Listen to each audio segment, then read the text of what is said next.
Hello, everybody. Scott Golden here with the Pro Wrestling Logic YouTube channel and the continuation of the work we do here to try to make wrestling a little more palatable by not forcing you to watch all of the very interesting things that are there. Anyway, as we move forward into things here, this is the New Japan strong results for the last little while here. And this is for the May 22nd edition. Ren Narita and Chris Dickinson went to a time limit draw 15 minutes. Crowd is welcoming him back after an injury. Battle of the Valley in November is when he received the injury. Narita and Dickinson grapple in the middle of the ring. Dickinson goes for a double wrist lock. Narita counters and applies one of his own. Dickinson makes it to the ropes for a break. They trade a bunch of slaps. Dickinson then hits a suplex with a float over a lateral press for near fall. He then uses a front suplex on Narita next, and then the match goes slower. Eventually end up trading holds on the mat, and Dickinson has an advantage, holding Narita in top position for a while. Narita then hits a series of strikes, mainly kicks. Dickinson responds with chops and uses shoulder block. There's a rope break in the middle here. Dickinson eventually drills his opponent with a vertical drop brainbuster for near fall, locks on the STF. Narita makes it to the ropes. Narita then counters with a sleeper into a Cobra twist, but Dickinson hip tosses him. 30 seconds left in the match. Dickinson throws a bunch of hard kicks. Narita then catches one with 15 seconds left. Narita then locks Dickinson in the Cobra twist, and time limit's up. They wrestled 2A. Time limit draw.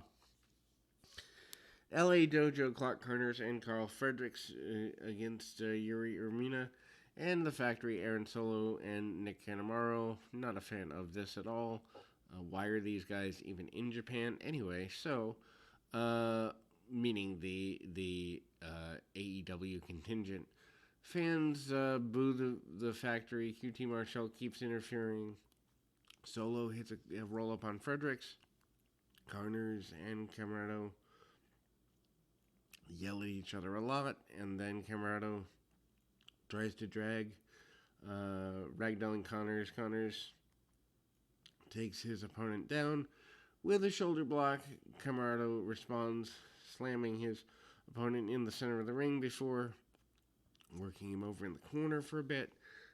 Marshall then works sporadically, interfering, and helps himself over the top rope, and then pressing Connors overhead a few times. Connors then breaks things up and eventually beats him in the red corner. Fredericks then comes back in, lands a stinger splash on Solo in the corner. Marshall lays out Fredericks, and they're on the floor. Behind the referee's back, Factory scores a close two count before Connors breaks up the pinfall. Connors and Solo trades elbows before Connors lays out Solo with a snap power slam. Marshall then stands on the apron and starts shouting. Urimura approaches and drops him from the apron to the floor. Crowd enjoys this.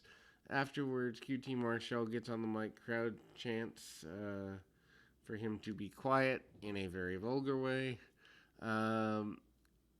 He's about he's drowned out by the crowd being so hot. Crowd starts chanting more obscenities at him. Fredericks has a singles match at the New Japan show in Philadelphia. Fredericks grabs the mic and asks the crowd if they wanted to see him beat Marshall, and the crowd is happy with that. United Empire, Great Khan, Aaron Henare, and TJP defeat Brody King, Tyler Rust, and Masquerade Dorado. Okan is popular with the Hollywood crowd. Taylor Rust and Henare are in first. This is Hanare's strong debut. Rust comes in, hits a high drop kick on Dorado. TJP tagged in and then has a reasonably fast exchange with his opponent. Other four in the match start brawling at ringside. Dorado and TJP keep going in the ring. Okan then approaches. Double axe handle before they're back in the ring. TJP counters and continues working over the fact that I need to get my phone apparently. We'll be back in 2 shakes of a lamb's tail with more right after this.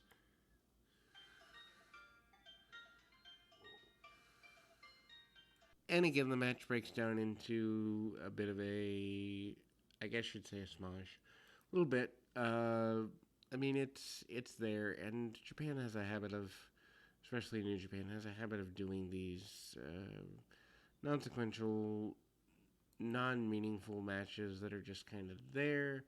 And this is one of those for sure. And again, kind of going in direction of a overall kind of run of the mill multi person tag that someone like Dave Meltzer, who's a complete nerd, will love, but no one who actually cares about wins and losses in wrestling will truly enjoy. Anyhow, so and the point of wrestling is to look at least somewhat credible, right? Anyhow, so then we move on to, and I will say the New Japan Strong Show, where they're trying to get at least some degree of wonder for the, I guess you'd say, the nature of um, leading things together for a future in the American market. At least they're trying, and it's there anyhow. So then we move to the next in series of matches here, and